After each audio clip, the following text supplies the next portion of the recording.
Msanii. Kwa majina halisi naitwa Mary Anton. Ni mzaliwa wa Mbeya. Sikubahatika kuwa na wazazi sababu mama yangu alifariki nikiwa mdogo, miaka kama 6, na akituacha na mdogo wangu Mike akiwa na mwaka 1, na sikuwahi mjua baba yetu. Baada ya mama kufariki, bibi yangu alinichukua na kunibeba na kubeba jukumu la kutulea sasa, huku akisaidiana na wajomba zangu ambao nao msaada wao ulikuwa mdogo. Tulikuwa tunaishi maeneo ya Soko Matola enzi hizo kwa bibi, na pia nilikuwa nalelewa na mtoto wa mamangu mkubwa ambaye naye mamake alifariki kitambo. Yeye anaitwa Farida na alikuwa mkubwa kuliko mimi. Alinizidi miaka 6 hivi. Na maanisha kwamba alikuwa na miaka 12, mimi miaka 6, Mike mwaka 1. Bibi yangu alinipenda sana. Sikujua sana kwa sababu nikahisi labda kwa kuwa nilikuwa mdogo, nikifanya mimi kitu bibi hagombi, ila akifanya Farida anakasirika sana na kumgomba. Hata kama ndoo ya maji iko mlangoni, mimi nikapita nikamwaga, bibi anauliza nani aliweka? Farida akisema ni yeye, basi atagombezwa akome kitendo hiko. Kilichomfanya Farida awe ananichukia sana, nikisoma shule ya msingi ya kawaida tu, maana bibi yangu uwezo ulikuwa mdogo sana. Ilikuwa anapika pombe tu za kienyeji anauza, mimi nipate kwenda shule pamoja na dada ya Farida. Mimi nilipenda sana shule, ila tu shule haikunipenda, maana nilikuwa sifanyi vizuri darasani, japo nilikuwa najua kusoma na kuandika. Dada Farida alimaliza darasa la 7 akachukuliwa na mama mdogo mimi nikabaki na bibi yangu huko Mbeya.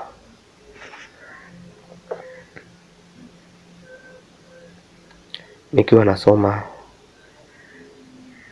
najikongoja, bibi alikuwa ananihamasisha sana kusoma, lakini mimi nilikuwa sijioni kabisa nikisoma, maana nilikuwa na kazana sana lakini sipati shule.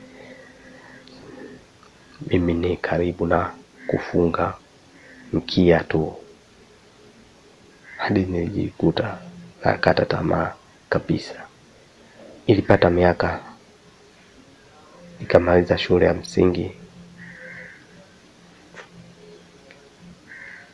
Walimu waliandaa namna tukawa tunapewa majibu na wale wanaojiweza darasani. Matokeo yalipotoka, na mie cha ajabu nilichaguliwa kwenda hizi shule za kata. Sikupenda shule, maana najijua sina akili. Bibi alifurahi sana, akaniita akasema, Mary mjukuu wangu, umefaulu sasa, bibi yako natakiwa aniongeze juhudi ili nipike pombe halafu nikupeleke shule. Nikasema, bibi wala hata usihangaike, mimi shule sitaki. Akasema, unasemaje wewe? Utaki kwa nini? Umechanganyikiwa? Nikasema, bibi hebu jitazame, umeshazeeka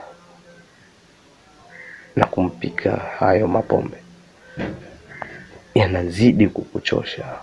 Unatakiwa utulie, sio kuhangaika. Mimi mwenyewe akili sina. Huko sekondari nitafeli tu. Naona bora nitafute kazi nipate pesa. Kusoma pambano hapana. Umlee Mike. Umekuwa ukiwa naye mgongoni tokea na mwaka mmoja bila msaada wote. Leo tena mimi? Hapana bibi. Bibi akasema, Mary, unataka nikamatwe mimi? Nikasema hapana bibi, mimi akili sina. Akasema hapana Mary, unajijua wewe ni yatima. Hapo ulipo mjukuu wangu, utafanya kazi gani na uyatima huo? Wanaoajiliwa wote ni wasomi, wewe maskini. Utaajiliwa na nani? Elimu pekee ndio msaada wako mjukuu wangu. Sikupenda uhosia wa bibi. Nikasema bibi, mimi nitatafuta pesa mpaka nizipate. Nukulee wewe bibi yangu. Mambo ya elimu mimi nishakwambia sina akili. Unanikazania kwa nini? Bibi, unataka kupoteza pesa za hizo 20,000 na za sare za shule, si ndio bibi?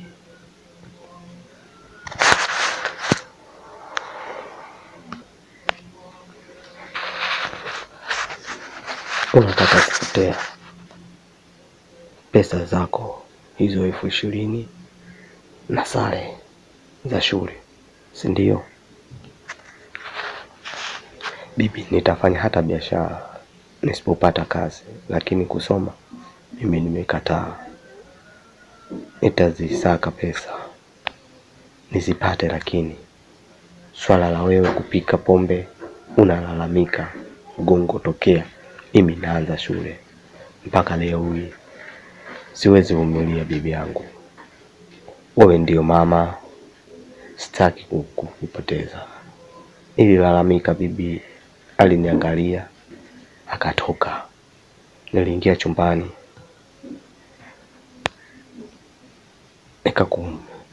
nikakumbua mateso anayoyapata bibi kila anapopika pombe.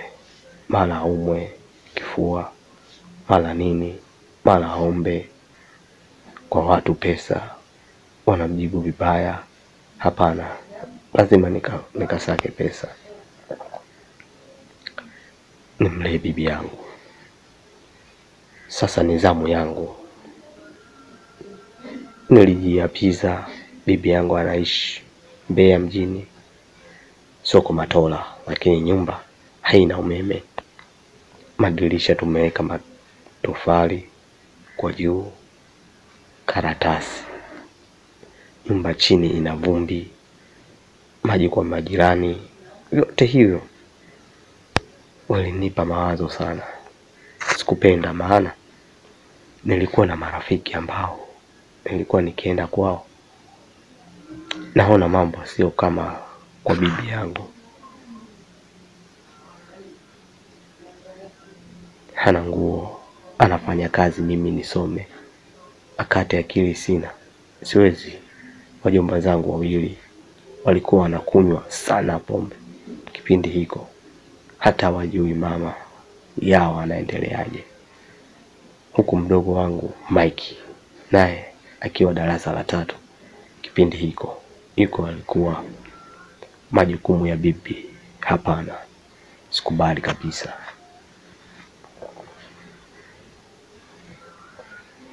Sikubali kabisa. Nikatoka nikakutana na bibi yupo na wajomba zangu. Nikakaa na mjomba Mose, akasema nasikia umefaulu alafu hutaki shule. Kwa nini? Nikasema mimi sina akili za kusomea huko sekondari. Mjomba hoi. Akasema mjomba, elimu ni muhimu hasa kwa nyie mabinti. Huyo Mike yeye atabeba zege tu.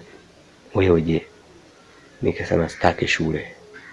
Mkiendelea kunilazimisha nitatoroka. Msinione tena. Bibi akasema haya basi, nendeni jamani. Wacha tumsikilize yeye, asijetoroka. Akamezwa na dunia. Nitamkuta wapi? Mimi mjomba Moze.